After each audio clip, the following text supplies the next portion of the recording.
Right guys, it's that time of the week and we are back for some more Championship transfer rumours. Quite a bit to go through in today's video. We've had some big deals going through today in the Championship, all of which will be discussed in today's video. As always, I want to hear from you guys in the comments down below as well. What does your club still need to do between now and deadline day? But without any further ado, let's just jump in. So we've had confirmation of Sheffield United signing Atalanta defender Ben Godfrey on loan for the season. The Blades just in desperate need of some defensive reinforcement, so I think they'll take anyone they can get at the moment. Godfrey, really good player when fully fit. The only concern over this deal is the fact that he's not played a great deal of football, obviously, over these last few years, but at a really good age, 27 years old. I've already seen him being really good at this level previously with Norwich City, and obviously some good years in the Premier League on top of that with Everton as well. So him looking to get his career back on track, looking to play regular first team football, he'll get that with Sheffield United. And Sheffield United have also added to their defensive ranks with the addition of Nils Zetterstrom coming from Malmo. They had been linked with the Swedish defender for quite some time, so good to get this deal over the line. Still looks fairly raw, not played a whole lot of senior football, but got a lot of potential. He's 20 years old and a 6'4", fully fledged Swedish international. Leicester playmaker Casey McAteer has joined Ipswich Town in a deal worth £12 million, so quite a steep price paid by the Tractor Boys here, but a good player at this level, there's no doubt about that. I think from a Leicester perspective, they'll see this one as good business. McAteer never quite seemed to be able to nail down a consistent starting spot at the King Power, did he? In his seasons at Leicester so far, he'd predominantly been used sort of as an impact sub. Last season in the Premier League, 9 starts, 9 appearances off the bench. This season so far in the Championship, he'd made 2 appearances from the bench as well. But McKenna will look to develop him, I'm sure. 23 years old, so at a good age and still got the best years of his career ahead of him yet. We've seen Portsmouth signing former Peterborough United defender Josh Knight on a 3-year contract. I think this one's a decent deal for Pompey. Obviously someone who was quite highly rated in League One during his last few years with Peterborough. There was quite a bit of Championship interest at that time,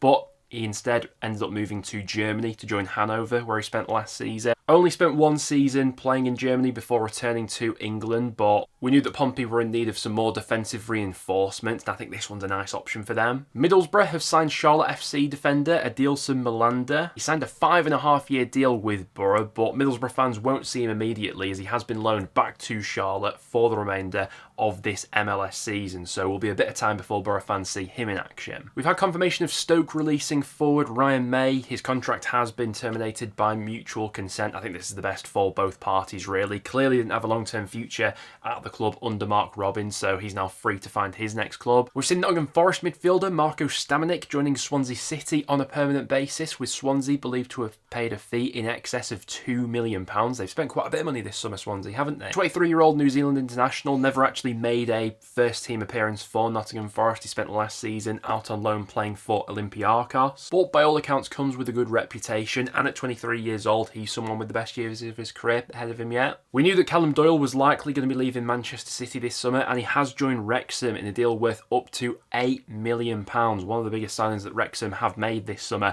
and I think it makes sense. I think what we've seen from Wrexham in their opening 2 Championship matches is a bit of defensive vulnerability, but someone like Callum Doyle will come in and really improve that back line. Versatile, can play as a left-sided centre-half or as a left-back. He's got a good physical profile for the Championship. He's had numerous loan spells out to this division previously and has always smashed it at this level, so I've got absolutely no doubts in his ability to come into that Wrexham starting 11 and make an immediate impact. It's thought that Wrexham will be paying an initial fee of about £5 million, and then there's another £3 million to follow in add-ons on top of that. There were a few clubs after him, but Wrexham have won the race. But those are some of the done deals which have gone through in the Championship over these past few days. Now let's jump into some transfer rumours. So the narrative around this weekend's match between Sheffield United and Millwall is made increasingly intriguing by the fact that Sheffield United are pushing ahead and trying to sign Japhet Tanganga. Now Tanganga's been someone subject to plenty of interest all summer. Right at the start of the summer, that news story broke about his release clause being just 1.5 million. However, that's only able to be triggered by Premier League clubs. So a Championship side like Sheffield United couldn't pay his release clause, and so far no Premier League clubs have gone in for Tanganga despite a bit of initial interest. Now clubs from Serie A have been interested as well earlier in the summer. it was Sassuolo and Verona who had offers turned away. But with Sheffield United now increasing their interest, they're really going hard on trying to get this deal over the line. Now, Tanganga, one of the best defenders in the Championship, I think. Definitely, I think, capable of making that step up to the Premier League as well. And I think that Sheffield United sense that. Sheffield United do have obviously got that deal over the line recently for Ben Godfrey, but they're not stopping there. They definitely want more defenders in between now and deadline day. And also, not the sort of news that Millwall fans will want to hear right now, but Leicester City have reportedly made an inquiry about Mihailo Ivanovic. Now, there's been plenty of interest in the Millwall forward all summer long after ending last season in really good form. There was a bid from Parma earlier in the window worth in the region of 8 million, which was rejected by Millwall. And at this stage, it's still a little bit up in the air how much wiggle room Leicester actually have financially and how much they'll actually be able to spend this summer, because as of yet, they've not spent a single penny. They've just brought in Metovvic on a free transfer, but the sales are starting, obviously. The money they've just got for McAteer, El Canouse looks likely to be leaving sooner rather than later. Fatwu's still been linked with a move away as well. So if the money is there to be spent by Leicester, you could see why someone like an Ivanovic would be of interest to them. Southampton forward Ben Brereton-Diaz is being eyed up by a couple of Championship clubs at the moment. Both West Brom and Sheffield United have been linked. Links to Borough as well, though it seems like those aren't too concrete. He's still under contract with Southampton until 2028, although seems fairly unfancied by Will still. He's been an unused substitute in both of Southampton's league matches so far this season. At this stage, it looks like they'd be happy to get him off the books and receive some sort of transfer fee, but remains to be seen if anyone's going to go in with an official offer. And speaking of Southampton, it's no secret that they're still after another creative midfielder after their approach for Jack Rodoni earlier in the window fell flat. Now, Middlesbrough's Finn Azaz is their top target at the moment. They've gone with an initial approach to Borough and are prepared to offer somewhere in the region of £12 million for the playmaker. Azaz last season, at times for Borough, was a little bit hot and cold, wasn't he? But when he was on it, was absolutely brilliant. He got double figures for both goals and assists, was one of the top chance creators in the league, and you can see why Southampton would be interested right now, albeit from a Middlesbrough perspective. You'd imagine they'd be having to get a pretty big upfront fee to sell him at this stage of the window. Crystal Palace are up in their interest in Southampton's Tyler Diblin, but they aren't alone in their interest. Spurs have been linked recently and Everton have obviously been linked all summer long. Everton have previously had an offer knocked back for the teenager, worth in the region of 27 million, and it's thought that the latest bid that Crystal Palace will be going in with is worth in the region of 35 million. That does still fall short of what Southampton's asking price for him has been all summer, with Southampton demanding closer to 40 or even 50 million. Let's see how that story plays out in the final days of the window. We've seen Coventry having a bid rejected for Ipswich defender Luke Wolfendon. Now, Kieran McKenna has said that he wants to keep the defender at the club this summer, but with him being an unused substitute in both of Ipswich's opening Championship matches this season, a deal could go through. Now, along with Coventry's interest, Watford have also been reported as one of the clubs taking a look at the defender at this point in time. Obviously, it does look like Jacob Greaves and Dara O'Shea is the preferred defensive partnership for Kieran McKenna this season. Also taken into consideration, you've got Cedric Kipray to throw into the mix there as well. So from Wolfendon's perspective, if he's looking for regular first team football, a move very well could be on the cards here. And speaking of Coventry and Ipswich, they're both reportedly interested in a move for Sturm Grad's youngster William Boving. He's a striker with a decent scoring record in Austria. In the Austrian Bundesliga last season, scored 11 goals in 30 appearances. We know that Cov and Ipswich are both probably looking to still strengthen their forward options as well, so no surprise that they're still scouring the market for some more forward options. It's thought that he's currently valued at around about 3 million. Philip Billing was an unused substitute for Bournemouth during their season opener with Liverpool last weekend, and it's thought that there is a bit of Championship interest in the midfielder right now, with both Ipswich Town and Sheffield United reportedly interested. It's been claimed that the midfielder could be allowed to leave for a fee in the region of 8.6 million, but as of yet, no clubs are yet to make an official offer. It looks like Oxford United have won the race to sign Rangers defender Ben Davies on a permanent transfer. Now, there had been quite a bit of Championship interest in the centre-half. QPR were also interested. Birmingham earlier in the window as well, obviously had a really good spell out on loan with Blues last season. Interesting though that they've not really pushed for this deal, but he was going into the last 12 months of his contract with Rangers. An exit this summer was always likely, with him not part of Russell Martin's long-term plans going forward. And honestly, I think Oxford are getting a really good deal here.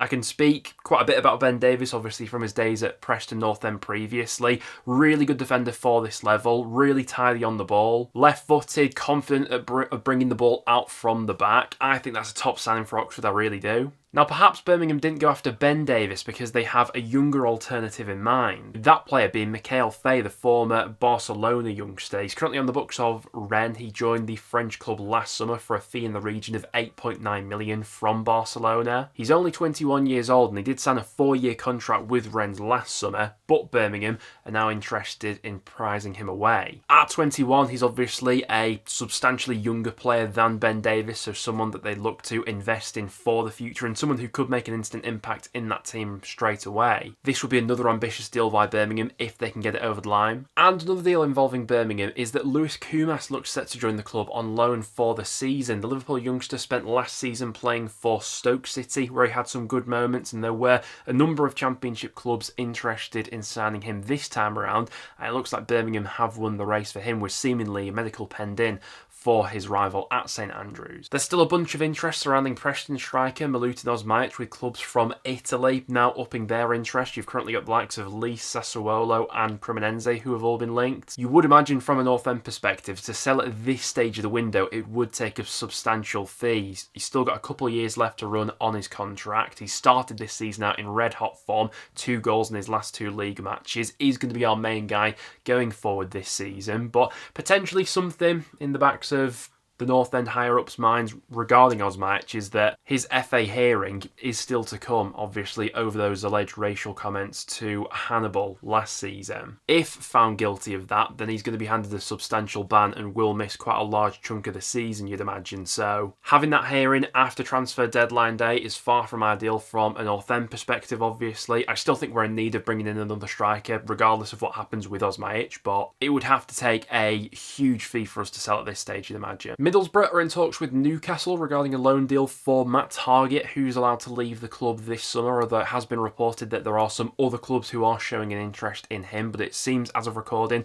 like Borough are the front runners to get that deal done. Sturm Grad's fullback Max Johnston is still being eyed up by Derby County. They've now gone in with an improved third offer for the right back worth in the region of £2 million. So prior to this, they've had bids of 1.4 million rejected and 1.6 million rejected. Derby will be hoping that that latest bid will be able to move the deal a little bit and get this deal properly in motion. And regarding Derby, it looks like we finally have an end in sight to the Lewis Travis situation, because Derby have finally agreed a deal with Blackburn Rovers to take their captain, obviously. Travis has made it clear that he wants this move. He's in the final 12 months of his contract with Blackburn Rovers and hasn't been willing to sign a new contract with the club. It's been reported that the initial fee looks to be in excess of 1.2 million, but could rise to over 3 million with add-ons included. From a Blackburn perspective, I think they'll just be glad to have this saga sort of over and done with now. It's rumbled on all summer long, hasn't it? But yeah, going to be a busy few last weeks of the transfer window for Blackburn now, for sure. But one deal that Derby looks set to miss out on is for Koki Saito. While it looked like Derby initially had a deal in place, QPR have swooped in and have matched Derby's bid for the winger,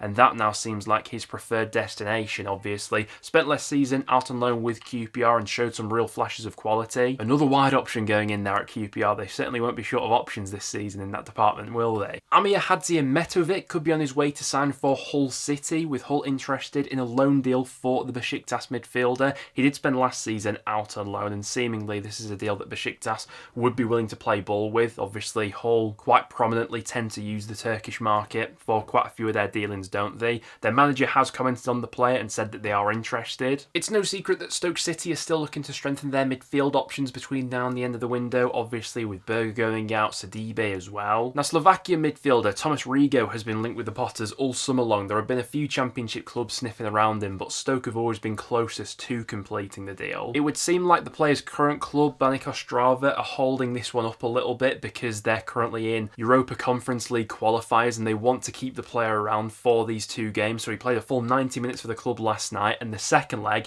is set to take place on the 28th of August, next Thursday. It has been reported that a deal is in place, reportedly in the region of £3 million, but Stoke may not be able to get this one over the line until that second European qualifier has taken place next week. Well, there you have it, guys. That will now wrap it up for today's video. Thank you very much for tuning in. A bunch going on in the Championship right now, so apologies if we missed off any stories that you've seen. Let me know about them down below. Other than that though, guys, thank you very much for tuning in, and I'll see you all in the next one.